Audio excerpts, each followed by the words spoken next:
At tungkol naman po sa budget po ng DPWH na naisumiti na sa Committee on Appropriations sa Kongreso under the National Expenditure Program for 2026.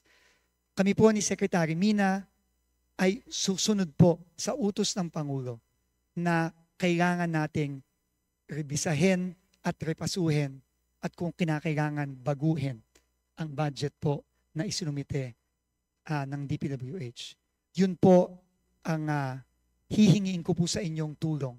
Tulungan niyo po kami.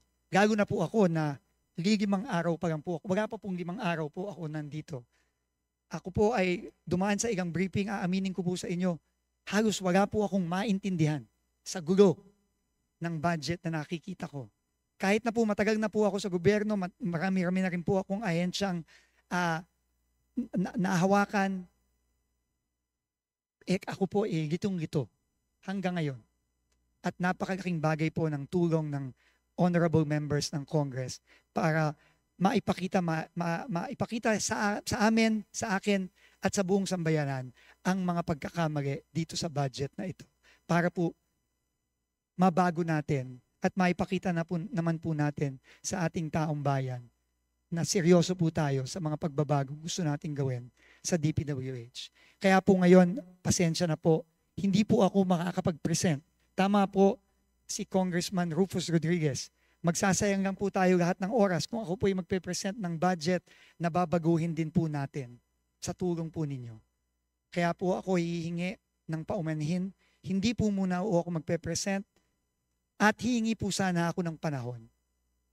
Hindi po madali ito. Hingi po, sabi ko po nung una ay kahit po sana 2 linggo, pero alam ko po na may timeline po ang Kongreso para matapos ang budget. So, tatanggapin ko po ang oras na ibibigay ng ating honorable committee, ng ating chairperson. At kung kinakailangan po, hindi na po kami matutulog para lang po maayos ito at mabago. Kasi po, napaka-importante po nito. At kailangan na po nating magsimulang baguhin itong sistema na hindi maganda na nagre-resulta dito sa mga proyektong nakikita natin sa buong bansa.